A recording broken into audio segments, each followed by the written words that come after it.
And that's what I feel is that Holy Spirit within you, that is your discernment, your intuition, your ability to say that resonates with me.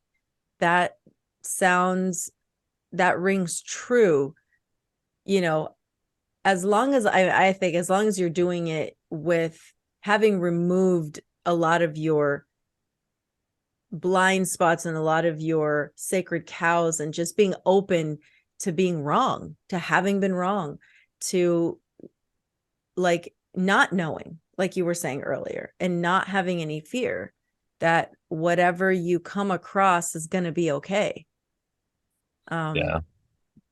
The whole thing is interesting and it's based around fear. And that's what I wish people would understand is, as you said, it's like this inability to admit that you're not wrong.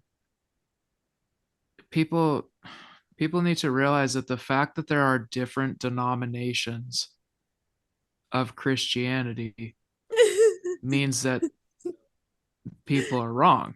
Yeah, Because I mean, like, exactly, if exactly. there's a That's like, choice, then there's a right and a wrong choice. And that's where yeah, I'm like, I'm not I'm not taking an oath to any of them at this point right, because like right.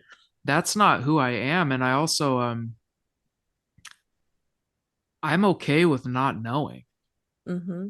I think that that's where the actual wisdom in this life lies. And I think that's where, call it whatever you want, heaven lies, is accepting that you don't know and then just appreciating the creation and being eternally grateful that you are able to experience this life and stuff. Like I have children, right?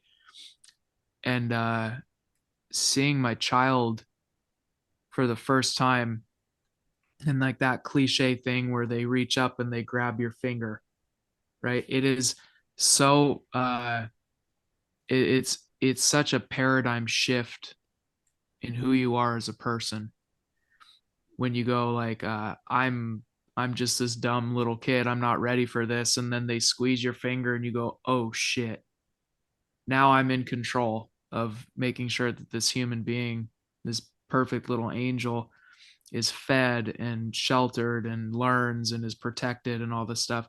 It's such a paradigm shift that I go, there's no question in my mind that there is a creator.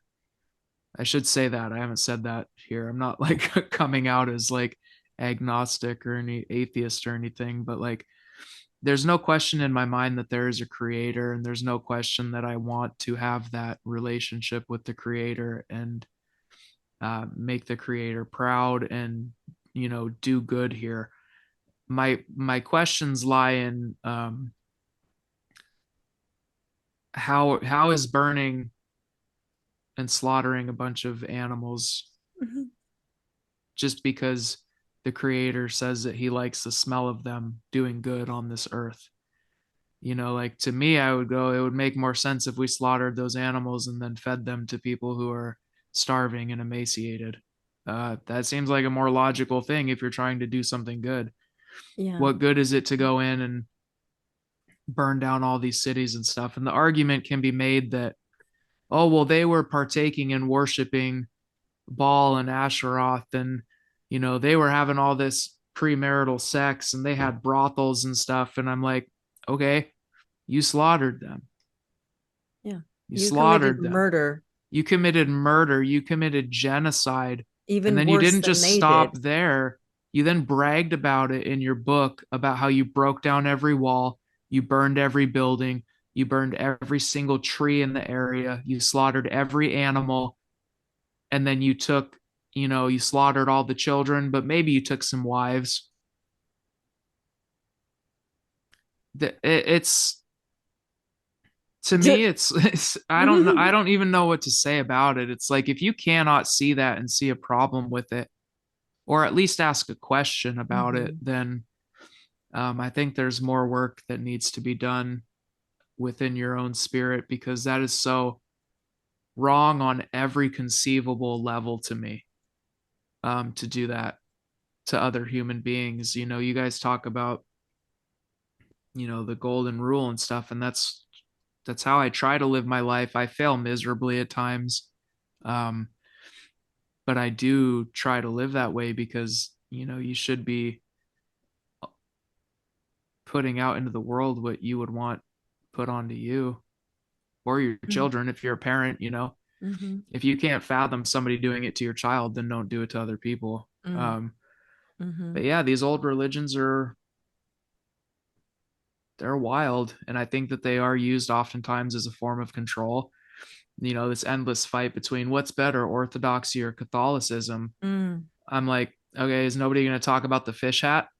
Are we not going to talk about the fish hat? Like, it's funny to make jokes and say it's a dick hat, but it's not. It's a fish hat. And that goes back to the god Dagon, who's a Sumerian god, um, and the worship of Dagon, the cult of Dagon that was happening. People don't understand that, like, those fish hats too are sometimes, if you look at Sumerian, if you look at Enlil and Enki, they have those hats on as well Mm-hmm. in Sumerian. And Mm. Enki is the one who is said to have birthed, created, and sent out the seven wise sages around the earth to teach humanity laws of humanity and to be good to one another. So then you have accounts of these sages coming to South America. You have accounts of these sages coming to Europe in the Wow. old in like the old Britannia and stuff, when they had like druids and stuff there. These seven sages who would show up on the water with their fish hats and their white robes, their long beards, their sandals, and people have called them, the ascended masters that show up or whatever. But they were the seven wise sages who would show up, and it's said that Enki created them to teach humanity how to be good to one another and live by that golden rule. And I'm not taught that in Christianity. I'm not taught that in Orthodoxy. You're not taught that in Catholicism. And it's just funny to me. It's all this arguing. Orthodoxy will say, well, we've upheld all the traditions better than anybody else. And I'll go, that could be true. But then also, Catholicism is still wearing the fish hat. And that goes back 5,000 years. So, like, I don't know, continue arguing about stupid shit if you want. But, like, I'm trying to figure out why I'm here and how to be of service to other people.